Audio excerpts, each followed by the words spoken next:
Hello student, आज हम लोग 10 क्लास मैथ का क्वेश्चन बैंक 2022 का फर्स्ट सीटिंग क्वेश्चन नंबर 1 से स्टार्ट करेंगे। जो क्वेश्चन नंबर देखिए 1 क्या कह रहा है कि निम्नलिखित में कौन सा केंद्रीय प्रवृत्ति नहीं है। तो इसका आंसर आपका मानक विचलन हो जाएगा, डी हो जाएगा। नेक्स्ट क्वेश्चन कह रहा है कि परछन इतना इतना का बहुलक क्या होगा। देखिए बहुलक का मतलब क्या हुआ कि इस परछन में सबसे अधिक बार कौन रिपीट हुआ है। तो देखिए तो यहाँ पर आप कोशिश की 15, देखिए 3 बार आया है, इसलिए इसका आंसर 15 हो जाएगा। प्रथम 5 प्रकृति संख्या का माध्य है। तो प्रकृति संख्या प्रथम 5 प्रकृति जो 1 से स्टार्ट हो रहा है तो 5 तक लिख दीजिएगा। तो 1 2 3 4 5 हो गया, यानी 5 हो गया। आपका माध्य निकालना है तो माध्य में सबको जोड़ दीजिए, आ जेठ होगा सब भगा दे दीजिए। सबको जोड़िएगा तो कितना होगा 15/5, और 5 से भगा दीजिएगा 3 होगा। तो ऑप्शन नंबर आपका बी हो जाएगा। चौथा क्वेश्चन कह रहा है कि परछन इतना इतना का माध्यक है। तो माध्यक निकालने के लिए सबसे पहले क्या करेंगे, परीक्षण को आप अवरोही क्रम में सजा दीजिए। तो अवरोही क्रम में सजाने के बाद जो है तो देखना है टोटल के गो है। तो टोटल आपका परछन आपका 7 है, जो विषम संख्या है। तो माध्यक क्या हो जाएगा, n+1/2 में परछन। n का जगह क्या है 7, तो 7+1/2 यानी 8/2 में, मतलब 8 में 2 से भगा दीजिए कितना होगा 4 में परछन। और 4 में परछन देखिए तो यहाँ पर देखिए 1 2 3 4 यानी 12। तो इसका आंसर आपका डी हो जाएगा। अगला क्वेश्चन कह रहा है माध्यक का 3 गुना और माध्यक का 3 गुना। तो देखिए माध्यक का 3 गुना कर दीजिए और माध्य का 2 गुना, माध्य का 2 गुना कर दीजिए। अंतर यहाँ अंतर दे दीजिए। कहता है ये किसके बराबर होता है। आपको मालूम है बहुलक का सूत्र क्या आता है, 3 गुना माध्य घटा 2 गुना माध्य। तो इसका ऑप्शन हो जाएगा आपका सी। 6 नंबर क्वेश्चन कह रहा है कि ए भुजा वाले समबाहु त्रिभुज का क्षेत्रफल है। तो आपका √3/4 भुजा स्क्वायर यानी ये हो जाएगा आपका। यदि वृत्त का परिधि और वर्ग का परिमाप दोनों 88 सेंटीमीटर बराबर हो तो कौन होगा ऑप्शन। तो देखिए यहाँ पर आप परिधि दिया है वृत्त का और वर्ग का परिमाप दिया है। तो दोनों अगर दिया हुआ है तो हमको यहाँ क्षेत्रफल के बारे में चर्चा कर रहे हैं। तो सबसे पहले हम वृत्त और वर्ग का क्षेत्रफल निकालेंगे। देखिए इसको हम कैसे सोल्व करते हैं इस क्वेश्चन को। सबसे पहले आपको क्या करना है कि जैसे वृत्त का परिधि 2πr होता है, परिधि की जगह 88 लिख दीजिएगा और 2π का मान 62.7 गुना r। यहाँ से देखिए 22 दिन कितना हो गया 44/7। इसको जब इधर करेंगे तो गुना रूप पाएगा तो 7 रुपये क्या हो जाएगा 44 इक्वल टू r। 44 से भगा दीजिएगा 88 में तो 2 बार में कट जाएगा। तो 2 7 14, आर कितना हो गया आपका 14 सेंटीमीटर। तो वृत्त का क्षेत्रफल क्या होगा πr², पाई का मान 62.7, आर कितना है 14 स्क्वायर है तो 14 गुना 14, 7 से इसमें कटा दीजिए, कटा दीजिएगा 2 बार में कट जाएगा। तो हो गया आपका 22 14 28 गुना कीजिएगा 616 होगा। उसी प्रकार वर्ग का परिमाप आपको निकालने में 4 गुना भुजा होता है। तो वर्ग का परिमाप 88 दिया था, 4 गुना भुजा, तो भुजा का मान कितना निकलेगा 88/4 यानी 22 हो जाएगा। 4 दूनी 8 यानी कट जाएगा ये 22 बार में। अब देखिए भुजा अगर 22 हो गया तो वर्ग का परिमाप हो गया भुजा स्क्वायर, यानी भुजा कितना निकला 22, 22 को होल स्क्वायर कीजिएगा तो कितना होगा 484। तो इसका मतलब है वृत्त का क्षेत्रफल बड़ा है किससे, वर्ग का क्षेत्रफल। इसमें ऑप्शन नंबर आपका हो जाएगा वृत्त का क्षेत्रफल बड़ा है वर्ग का क्षेत्रफल, यानी ऑप्शन नंबर आपका सी हो जाएगा। नेक्स्ट क्वेश्चन देखिए क्या कह रहा है कि यदि किसी घन का प्रत्येक किनारा एक आई हो तो उसका विकर्ण होगा। तो देखिए घन का विकर्ण √3a होता है, यानी ऑप्शन नंबर आपका ए हो जाएगा।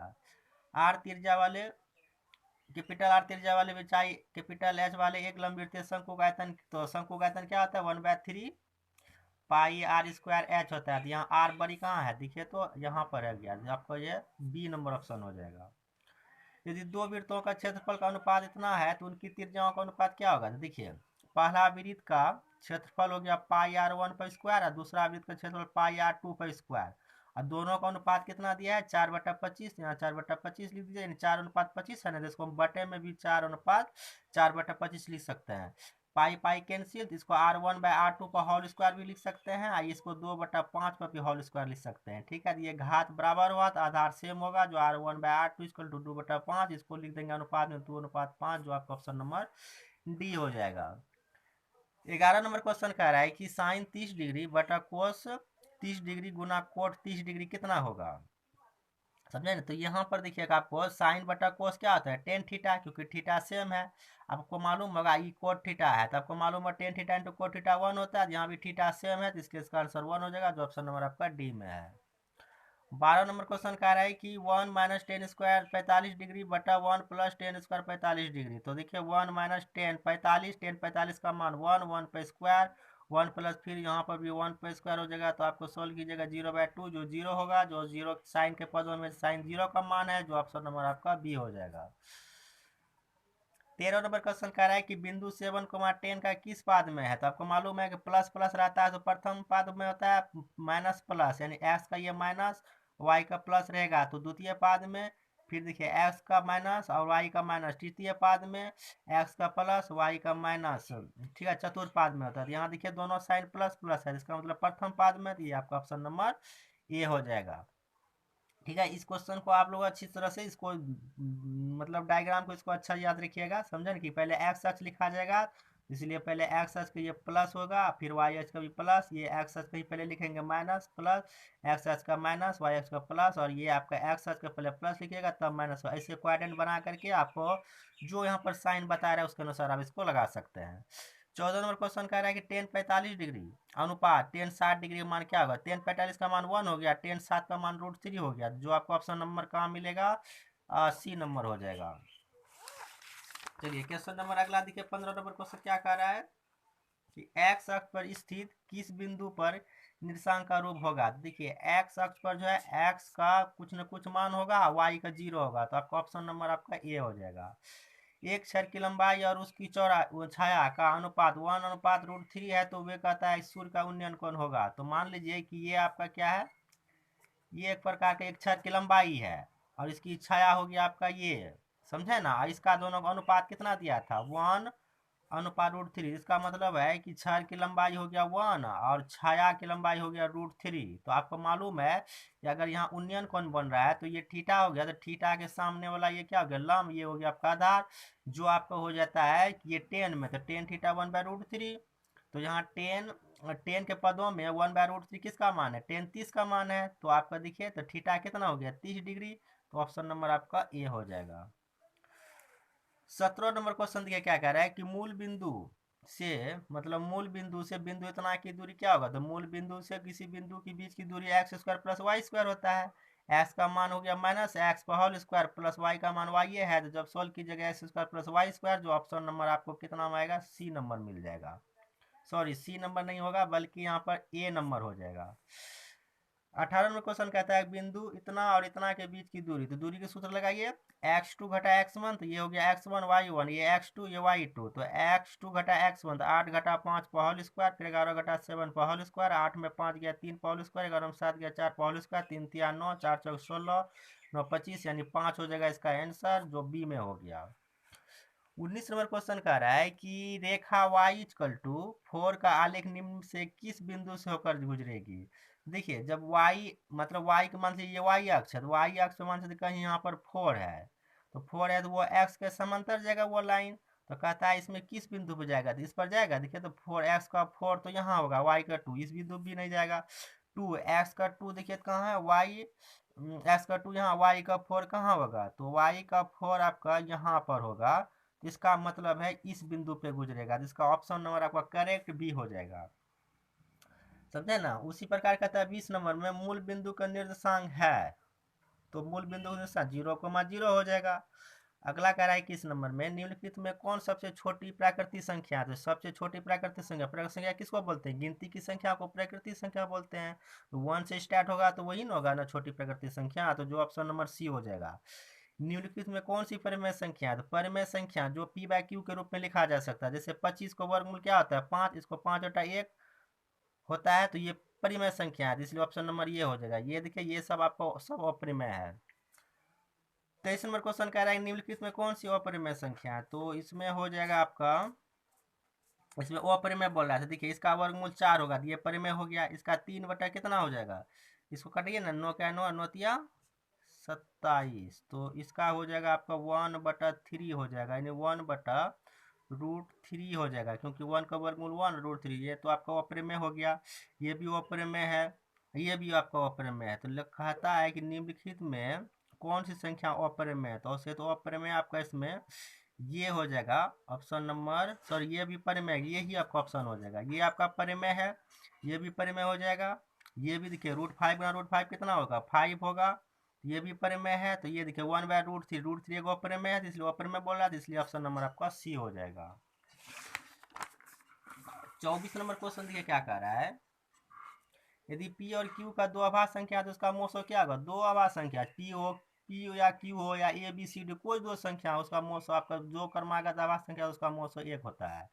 इसका देखिए 0.13 पर एक रिंग का मान क्या होगा। तो देखिए इसको किस प्रकार से ऑब्जेक्टिव की तरह सोल्व कर सकते हैं। 0.13 है ना, तो पहले सबको मिला के लिख दीजिए, 13 हो गया। उसमें उतना घटा दीजिए जितना अंक पर एक रिंग नहीं है, तो ओनली 0 पर एक रिंग नहीं है, 0 घटा दीजिए। 10 मतलब बाद जितना अंक पर एक रिंग है ना उतना 9 बैठा दीजिए, 2 अंक पर एक रिंग है, 2 9। उसके बाद 10 बाद कितना अंक पर एक रिंग नहीं है, तो एक को अंक पर एक रिंग नहीं, तो उतना जीरो मतलब उसके बाद जीरो हम नहीं बैठा सकते, यानी 13 गया इतना बटा 99, यानी ऑप्शन नंबर आपका सी हो जाएगा। 18 और 72 का मोसो क्या होगा। तो भाग विधि से बना लीजिए, 18 भगा 72 कीजिए तो कितना, 18 चौके 72, ये देखिए 18 से कट गया, इसका मोसो आपका ए हो जाएगा। रूट 12 का परिमेय गुणांक क्या होगा। तो परिमेय गुणांक मतलब रूट 12 को हम क्या लिख सकते हैं, तो 4 गुना 3 लिख सकते हैं ना, तो 4 का वर्गमूल 2 हो गया रूट 3, यानी आपका ऑप्शन नंबर डी हो जाएगा। 27 नंबर क्वेश्चन कह रहा है कि सॉरी 27 हो गया। 28 नंबर क्वेश्चन देखिए, यदि p एक धनात्मक पूर्णांक हो तो धनात्मक सम पूर्णांक के रूप में होगा। देखिए p का मतलब एक धनात्मक पूर्णांक है, तो p का मान 1 2 3 कुछ भी रखिएगा, तो यहाँ देखिए 1 रखिएगा तो 2 होगा, 2 रखिएगा 4, 3 रखिएगा 6, ये क्या हो रहा है, तो ये आपका सम पूर्णांक मिल रहा है, तो आपका ये ऑप्शन नंबर हो जाएगा। निम्नलिखित में किस दशमलव प्रसार शांत होगा। दशमलव प्रसार शांत होता है ना, तो उसका किसी भिन्न का हर अगर 2 पावर m गुना 5 पावर n का रूप का रहता है तो वो आपका शांत प्रवृत्ति होता है, समझे। तो देखिए 81 में तो नहीं है, ये तो नहीं है होगा, 41 भी नहीं होगा शांत आवृत्ति, 45 इसका क्या होगा, तो इसका आभाज्य गुणनखंड कीजिएगा 3 गुना 5 11, ये भी नहीं होगा। इसका करिए तो 80 का आभाज्य गुणनखंड कीजिए कितना होता है, 2 से कीजिएगा तो 40, और 2 से कीजिएगा तो 20, फिर 2 से कीजिएगा तो 10, फिर 2 से कीजिएगा 5। देखिए ये 2 पावर n के रूप में और 5 पावर n के रूप में आ रहा है, जिसका ऑप्शन नंबर डी हो जाएगा। निम्नलिखित में किसका दशमलव प्रसार अशांत है। तो अशांत आवृत्ति में जो 2 पावर n गुना 5 पावर n के रूप में नहीं रहेगा वही होगा। तो आप देखिए इसमें क्या कीजिए, तो इसमें आपका देखिए इसका 121 का आभाज्य गुणनखंड क्या होगा, 11, तो ये ऑप्शन नंबर हो जाएगा।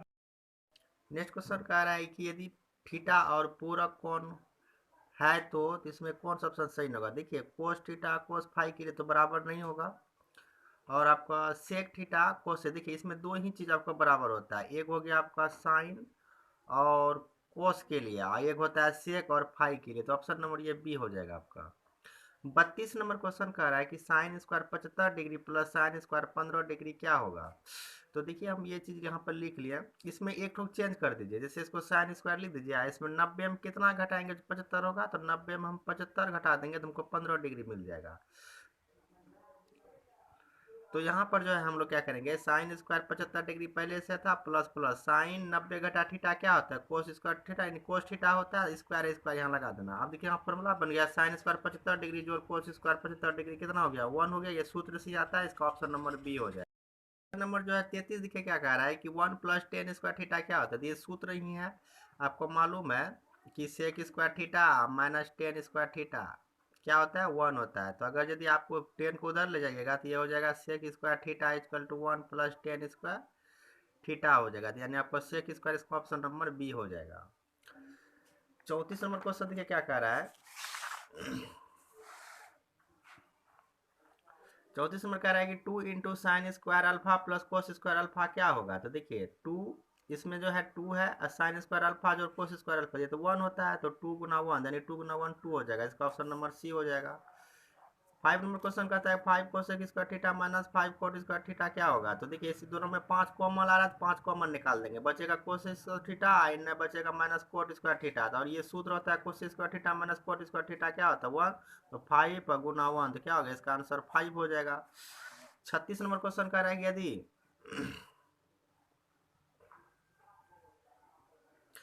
हाँ, तो 36 नंबर क्वेश्चन कह रहा है कि यदि 3 अल्फा इक्वल टू 180 डिग्री तो कोस अल्फा कितना होगा। तो यहाँ देखिए 3 अल्फा इक्वल टू इतना है, तो यहाँ पर अल्फा का मान कितना निकाल लीजिएगा, तो अल्फा इक्वल टू 3 इसको काट देगा 60 बार में, तो अल्फा गया 60 डिग्री। अब यहाँ कोस अल्फा मान निकालना है, तो कोस अल्फा अल्फा की जगह 60 डिग्री लिख दीजिए, तो कोस 60 का मान 1/2 हो गया, ऑप्शन नंबर सी हो गया। 37 नंबर क्वेश्चन कह रहा है कि यदि a sine theta equal to 1 और b cos theta equal to 1 तो टेन थीटा कितना होगा। तो यहाँ पर देखिए कि ए साइन थीटा इक्वल टू 1 दिया है तो साइन थीटा इक्वल टू क्या होगा 1, ये गुना में इधर बटे में आ जाएगा तो 1/a हो जाएगा। उसी प्रकार ये आपका दिया हुआ है तो b का कोस थीटा का मान क्या होगा तो 1, इसको b का इधर कीजिएगा बटे में आ जाएगा। अब देखिए टेन थीटा मान निकालना है तो टेन थीटा इक्वल टू क्या होता है साइन थीटा बटा कोस थीटा। साइन थीटा का मान 1/a यहाँ पर हो गया और कोस थीटा का मान हो गया आपका 1/b। तो 1/a में हम भगा दे रहे हैं 1/b से, जिसको गुना के रूप में लेंगे ना ये पलट के b/1 हो जाएगा, जिससे गुना कीजिएगा b/a आंसर हो जाएगा, जो ऑप्शन नंबर आपका बी में आ जाएगा। और 30 नंबर क्वेश्चन कह रहा है 1/√3 किसका मान है तो 1/√3 देखिए साइन 30 का मान कितना होता है साइन 30 का मान आपका होगा 1/2 होता है, तो ये भी नहीं होगा। टेन 30 का मान 1/√3 होता है, तो ऑप्शन नंबर बी हो जाएगा आपका। यदि sec theta plus tan theta x हो तो टेन थीटा का मान क्या होगा। तो देखिए बहुत इंटरेस्ट क्वेश्चन है, इसको अच्छे से समझिए, हो सकता है ये सब्जेक्टिव में भी पूछ सकता है। तो देखिए आपको ये दिया हुआ है, इसको समीकरण 1 मान लीजिए। एक तो आपको जो इसी के लेवल पे क्वेश्चन एक फॉर्मूला होता है कि sec square theta minus ten square theta 1। आप देखिए इसको हम क्या करेंगे a square minus b square formula बैठा दीजिए, ए प्लस बी हो जाएगा इंटू ए माइनस बी हो जाएगा इक्वल टू 1 है 1। अब देखिए sec theta plus tan theta equal to x है ना, तो इसके जगह आप यहाँ एक्स बैठा दीजिए, इंटू में ये है तो ये लिख दीजिए इक्वल टू 1। तो इसका मान निकालिएगा sec theta minus ten theta equal to क्या हो जाएगा 1, इसको गुना में दे दे बटे में एक्स हो जाएगा। तो इसको समीकरण 1 माने तो इसको 2 मान लेंगे। अगर हमको टेन थीटा मान निकालना है तो यहाँ देखिए अगर समीकरण 1 में समीकरण 2 को घटा दिया जाए तो ये दोनों कैंसिल हो जाएगा, टेन थीटा मान निकल जाएगा। तो वही बात हम यहाँ लिखे हैं कि साइन समीकरण 1 में समीकरण 2 को घटाने पर, तो समीकरण पहले 1 लिख दीजिएगा, समीकरण 2 लिख दीजिएगा, यहाँ पर 1 और 2 है ना इसको लिख दीजिएगा। घटाने पे बोले हैं तो साइन देखिए यहाँ प्लस है यहाँ माइनस हो जाएगा, यहाँ माइनस है तो प्लस हो जाएगा, यहाँ प्लस है तो माइनस होगा, सबका साइन चेंज हो जाता है घटाने पर। तो ये दोनों क्या हो गया कैंसिल हो गया, ये प्लस प्लस प्लस हो गया तो 2 टेन थीटा हो गया, तो 2 tan theta equal to x घटा 1/x। तो इसको सोल्व कीजिएगा तो एक्स स्क्वायर माइनस 1/x हो जाएगा, भिन्न का घटा कर दिए यहाँ पर। हमको टेन थीटा मान निकालना है, समझा ना। तो ये 2 क्या हो जाएगा यहाँ पर गुना के रूप में आ जाएगा, तो टेन थीटा इक्वल टू हो जाएगा एक्स स्क्वायर माइनस 1। ये 2 जब इससे गुना कीजिएगा तो यहाँ हो जाएगा 2x, जो ऑप्शन नंबर देखिए आपका कहाँ पर मिलेगा, आपको ऑप्शन नंबर आपका बी में मिल जाएगा।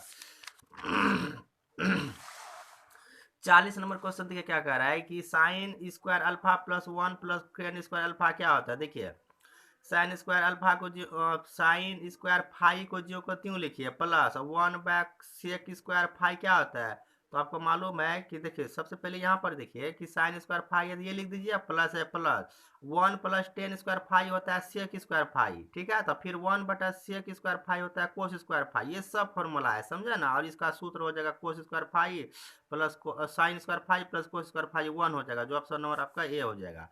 ये सारा फॉर्मूला पे बेस है, समझे ना। तो इसलिए ट्रिकोनोमेट्री का फॉर्मूला आप लोग को याद रखना जरूरी है। देखिए यहाँ पर फॉर्मूला भी लिख दिया है, इससे भी आप समझ सकते हैं। 41 नंबर क्वेश्चन कह रहा है कि के किस मान के लिए इतना और इतना समपाती होगा। देखिए समपाती के लिए जो तीनों आपस में बराबर होता है, a1/a2 equal to b1/b2 equal to c1/c2, ठीक है। तो a1 कितना हो गया 1/3, तो 1/3 लीजिए इक्वल टू b1/b2 2/k, तो 2/k, c1/c2 3/9, 3/9 लिख दीजिए। आप देखिए इसमें किसी इसको इसको बराबर कर दिया या इसको बराबर कर दिया, किसी एक को बराबर करके आप जो है मान निकाल सकते हैं। तो हम इसको बराबर किया तो के गुना 1 करेंगे के 3 दूनी 6, यहाँ आपका ऑप्शन नंबर आपका डी हो जाएगा। 42 नंबर क्वेश्चन कह रहा है सॉरी 42 नहीं, हाँ 42 नंबर कह रहा है यदि a1/a2 equal to b1/b2 equal to c1/c, तीनों अगर आपस में बराबर है तो ये जो निकाय समीकरण दिया हुआ है इसका हल क्या होगा अनंत रूप से अनेक हल होगा। जब देखिए तीनों बराबर दिया है तो अनंत रूप से अनेक हल होता है या अनगिनत हल होता है। अगर यदि a1/a2 not equal to b1/b2 होता है तो अद्वितीय हल होता है। अगर यदि a1/a2 equal to b1/b2 not equal to c1/c2 होगा तब कोई हल नहीं होता है, समझे। ये तीनों हम आपको बता देते, इसके अकॉर्डिंग क्वेश्चन क्या हो जाएगा, इसका ऑप्शन नंबर सी हो जाएगा। 43 नंबर कहता है कि निम्नलिखित में कौन सी द्विघात समीकरण है। तो देखिए द्विघात समीकरण किसको बोलते हैं। तो सबसे पहली बात है जिसपे 2 पावर होना चाहिए, तो यहाँ भी तो 2 पावर है, लेकिन देखिए यहाँ रूट ओवर में एक्स है। जब भी देखिए रूट ओवर में एक्स आ गया तो वो बहुपद नहीं होगा, तो इसलिए ये ऑप्शन नहीं होगा। हमको द्विघात बहुपद देखना है। देखिए बटे में भी अगर यदि एक्स है तो वो भी समीकरण नहीं होता, ये वो ऑप्शन नहीं होगा। यहाँ पर देखिए आपको देखिए इसमें 2 घात है, इसको भी सोल्व कीजिएगा ना, तो पहले ये देख लेते हैं ये है कि नहीं।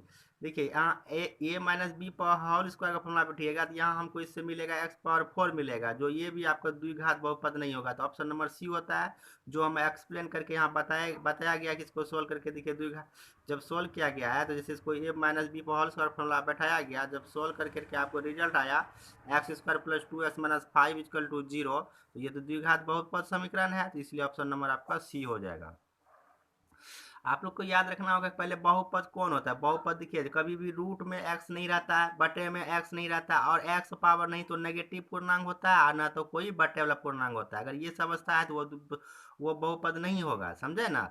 और यहाँ द्विघात समीकरण बोला है तो दो घात होना चाहिए और समीकरण में होना चाहिए, तो ये आपका हो गया। द्विघात समीकरण है तो बहुपद भी होना चाहिए, तो ये सब चीज हमको दिमाग लगा करके ऑप्शन को मारना पड़ता है। यहाँ भी कहता है निम्नलिखित में कौन सा द्विघात समीकरण नहीं है, इसमें बोलता है नहीं है। तो देखिए सबसे पहले ऑप्शन में देखिएगा तो यहाँ पर देखिएगा 16x³ है, तो यहाँ बोल रहा है द्विघात समीकरण, तो दो घात होना चाहिए, लेकिन यहाँ तीन घात है। इसको सोल्व कीजिएगा तो और चार घात बन जाएगा, तो यही इसका मतलब यही द्विघात समीकरण नहीं होगा, तो इसको मार दीजिएगा ऑप्शन में। 46 नंबर क्वेश्चन देखिए क्या कह रहा है कि यदि ध्यान से देखिएगा, कह रहा है कि यदि द्विघात समीकरण 2x² minus P x plus P का मूल समान हो तो p का मान क्या होगा। तो देखिए जब मूल समान होता है d किसके बराबर होता है, 0 के बराबर। d का सूत्र क्या होता है, b² minus 4ac equal to 0। b का जगह आप यहाँ माइनस p है तो माइनस p होल स्क्वायर घटा 4a का मान यहाँ 2 है 2 गुना c का मान आपका p है p इक्वल टू 0 है 0। इसको सोल्व कीजिए, माइनस p होल स्क्वायर है तो p² हो जाएगा, माइनस ये 4 दूनी 8p तो माइनस 8p हो गया, ठीक है। अब देखिए इसमें p कॉमन आ रहा है, p कॉमन लेना, ये नहीं कि 8p को उधर ले करके p कटा देंगे, ऐसा गलत हो जाता है, समझे ना। इसमें आप कॉमन निकालिए, कॉमन p निकालिएगा तो क्या बचेगा, इंटू में यहाँ एगो p बचेगा, माइनस है माइनस, यहाँ 8 बचेगा, 8 इक्वल टू 0। आप p को एक बार 0 बराबर कीजिए, p माइनस 8 को भी 0 बराबर कीजिए, तो p का मान यहाँ 0 आ जाएगा, एगो p का मान यहाँ निकालिएगा तो p का मान 8 आ जाएगा, तो 0 8 निकल गया p का मान, जो ऑप्शन नंबर आपका सी में मिलेगा। सॉरी ये क्वेश्चन आपका 45 था। 46 नंबर क्वेश्चन देखिए क्या कह रहा है। कहता है कि 46 में यदि समीकरण x² माइनस के एक्स प्लस 4 इक्वल टू 0 का कोई मूल वास्तविक नहीं है तो k का मान क्या होगा। देखिए मूल वास्तविक कब नहीं होता है, जब d छोटा होता है 0 से। अगर d 0 से छोटा होगा तो मूल वास्तविक नहीं होगा, तो d का मान b² माइनस 4 लेस देन क्या हो जाएगा 0। तो b का मान यहाँ देखिए माइनस k है तो minus k² minus 4 Guna a का मान यहाँ 1 है, c का मान 4 है, बैठाइए लेस देन 0। माइनस के पर स्क्वायर कीजिएगा तो क्या होगा आपका k² होगा, माइनस ये 4 चौके 16, तो यहाँ 16 लेस देन 0। अब देखिए इस 16 को हटाना है हमको, समझे ना। 16 को हटाइएगा तो 16 एक बार जोड़ दीजिए, इधर भी जोड़ देना है दोनों तरफ, ठीक है। तो k² मैंने 16 था, इधर भी जोड़ दिए आप लेस देन, 0 के इधर भी 16 जोड़ दिए, तो अब ये 16 16 क्या हो गया, ये कैंसिल हो गया, तो k² लेस देन क्या हो गया, इधर 16 हो गया। अब देखिए हमको क्या करना है कि स्क्वायर को इधर लाना है, तो स्क्वायर को जब इधर लगेगा तो यह प्लस माइनस रूट ओवर चलेगा, जिसका 16 का वर्गमूल क्या होगा 4, तो यानी के लेस देन प्लस माइनस 4 हो जाएगा आपका, समझे ना। ये साइन नहीं होगा, ये मिस्टेक हो गया। चलिए उसके बाद आपको क्या करना होगा कि इस चीज को देखिए क्या लिखना है, तो यहाँ के का मान जो होगा वो कह रहा है कि के का मान जो है ना -4 से बड़ा होगा लेकिन 4 से छोटा होगा। इस सिस्टम को हम ऐसे भी लिख सकते हैं, इसलिए ऑप्शन नंबर आपका सी हो जाएगा। 47 नंबर क्वेश्चन कह रहा है कि यदि अल्फा तथा बीटा द्विघात समीकरण x² minus 3√3x minus 12 equal to 0 के मूल है तो अल्फा जोड़ बीटा माइनस का मान क्या होगा। तो अल्फा जोड़ बीटा क्या होता है, माइनस बी बटा ए घटा √3 बैठा दीजिए, माइनस है माइनस बैठा दीजिए, बी का मान दीजिए यहाँ कितना है -3√3, तो यहाँ लिख दीजिए कोष्ट में -3√3 बटा क्या है ए का मान 1 है 1 इन्हें घटा √3 है, तो ये देखिए माइनस माइनस प्लस 3√3 और नीचा में 1 छुप जाएगा, ये घटा √3। आधार सेम है तो 3 में यहाँ 1 घटेगा 2 बचेगा, आधार √3 है तो √3 लीजिए, जो 2√3 आपका ऑप्शन हो जाएगा। 48 नंबर क्वेश्चन कहता है कि समांतर श्रेणी 3 7 11 डॉट डॉट का 14वां पद क्या होगा। तो पहले ए इक्वल टू हो गया 3, डी इक्वल टू हो गया 7 घटा 3 4 हो गया आपका डी। आपको 14वां पद निकालना है तो ए 14 बराबर क्या हो जाएगा, 14वां पद हो जाएगा a plus n minus 1 into d हो जाएगा। सूत्र हो जाएगा ए की जगह आप 3 प्लस एन का जगह आप 14, तो 14 लिख दीजिए घटा 1, डी का मान 4 है 4, 14 में 1 गया कितना बचेगा यानी 3 प्लस 14 में 1 गया 13 गुना 4 हो गया 13 चुकी 52 3 कितना हो गया 55, ये ऑप्शन नंबर आपका बी हो जाएगा। 49 नंबर क्वेश्चन कह रहा है कि निम्नलिखित में कौन सा समांतर श्रेणी में है। तो देखिए समांतर श्रेणी में अगर रहता है तो a2 घटा a1 इक्वल टू a3 घटा a2, और इन सारे अंतर समान होता है। तो अगर दीदी देखिएगा आप गौर से अगर इसमें देखिए निकालिएगा तो -6 में अगर यदि देखिए -6 में अगर -8 घटिएगा तो +8 कितना आएगा 2 आएगा। अच्छा अब -4 में इसको घटाइए तो -4 घटा -6 करेंगे तो +6 ये भी 2 होगा, जिसका मतलब ये पी में है समांतर श्रेणी में, ये आपका आंसर हो जाएगा। ये सब अगर घटाइए 5 में देखिए 15 में अगर 5 घटेगा तो सॉरी अगर यहाँ ही पूर गया तो उतना दिमाग नहीं लगाना है, समझे। इसी प्रकार जांच किया जाता है कि इसमें इसको घटाइए जो निकलेगा, फिर इसमें इसको घटाइए, अगर वो बराबर हो जाता है तो वो समांतर श्रेणी में होता है।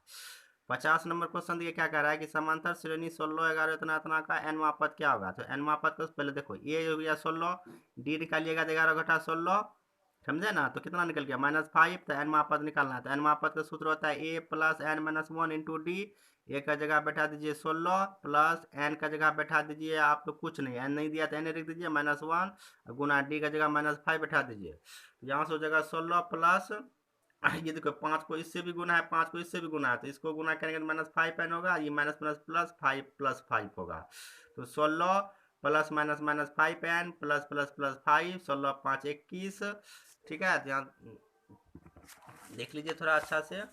इसको जब प्लस माइनस माइनस हो गया, प्लस प्लस प्लस 5 हो गया, तो 16 5 21 घटा 5n, जो ऑप्शन नंबर आपका कहाँ मिलेगा बी में। तो इस प्रकार से जो है हम लोग ये 2022 का जो है फर्स्ट सिटिंग का क्वेश्चन नंबर 1 से 50 तक क्वेश्चन को हम लोग सोल्व किए हैं। देखिए हमारा टारगेट यही है कि हम आपको कॉपी में पहले से एक्सप्लेन कर दें, पहले से बना दें, जिससे आपको समझाने में भी हमको सहूलियत हो जाता है और इसमें जो है जल्दी से अधिक टाइम आपको बचता है, समझे ना। इसलिए जो है हम इस प्रकार से समझाने का आपको प्रयास करते हैं।